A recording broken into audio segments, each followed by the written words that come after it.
Are you bitter? Not really. I mean, it's a happy feeling. When you were going through the re-recruitment, so to speak, you had a few options, Purdue, a few other places.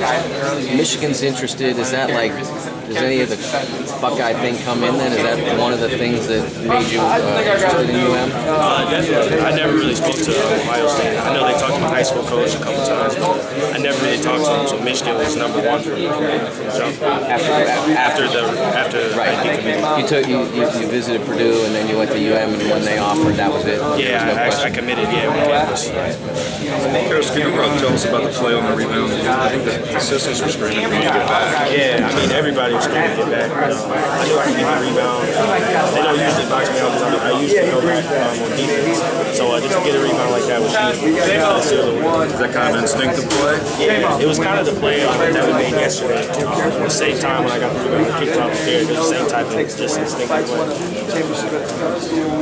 Jordan just said these kind of wins validate the progress of programs. I mean, 2 games now, you guys have survived the final set. Can you talk about what this team's able to do down the stretch for 2 years now? I mean, we had a tough non-conference schedule. That's really prepared us for now. The tough games that we had, closing sections of the game. So we've really been winning them lately.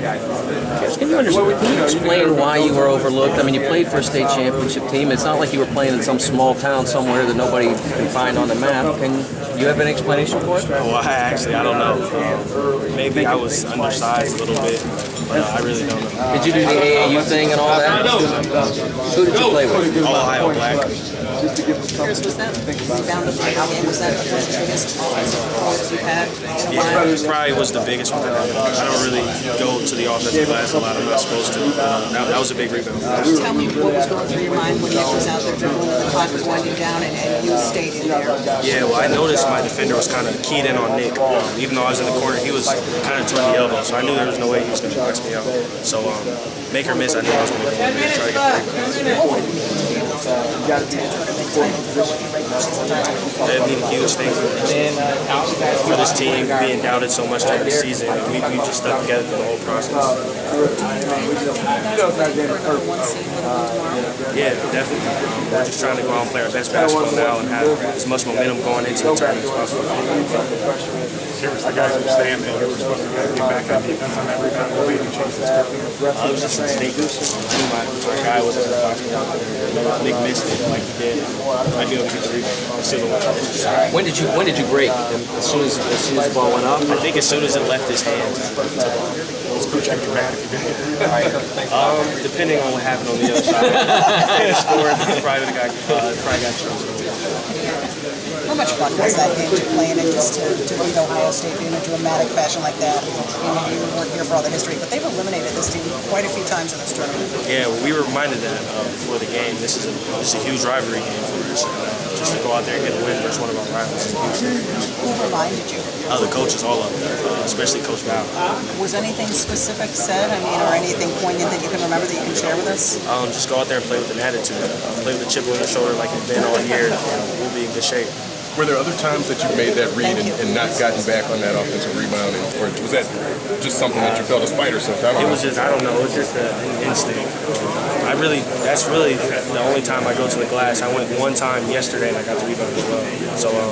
So once yesterday and once today, and those are the only ones you can remember? I think maybe you should be going to the glass more often? I don't know, maybe. About this team in close games, you seem to stay pretty together with the boys, fill them out. Yeah, we had a tough non-conference schedule. We played some really great teams, and it really forced us to stay together. And the past couple games, we've been winning really close games, and we're a young team, so that really speaks to our maturity and our toughness. How do you guys extend the momentum of the conference deep head and press 2 games to tomorrow? We're going to rest our bodies a lot today and for the rest of the day and watch film and watch the game right here. We'll be prepared for tomorrow. Craft on the last one, you just lose the ball, or did you see somebody hit it? I really don't know. I think he just lost it. Trey gave you a little shout out on Twitter after the game. You talked about it a little bit at the podium, but what does this mean to you personally to beat Ohio State? It means a lot. I mean, I'm from Columbus, played a state championship game in their arena, so it just means a lot to play well, get the win in a big stage like this. curious, can you tell me about deploying the 2-3 for a minute there in the second half? What prompted that move, and is that something you guys have really worked on much this year? Yeah, we work on that as much as we work on our 1-3-1. Oh, really? Yeah, but we're not really as comfortable on the 2-3 as we are on the 1-3-1, and it really helped us today. You usually are at the top of the key. Now they're moving Zach over there a little bit. Can you talk about his play today at the top of the key? Yeah. Like both of you guys are big on the deflections, and that's what Coach Beeline talks to you guys a lot about, getting those deflections at the top. Yeah, well, Zach, he's learning how to do it. He's got really long arms, so he's great in the 1-3-1. He just doesn't get a chance to play it as much, but he's great in that. You said he's learning how to do it. Have you talked to him a little bit about doing it that way? Yeah, he definitely asks me questions all the time about how to get better at 1-3-1. So, I mean, we talk back and forth about it. Thanks, Yeah.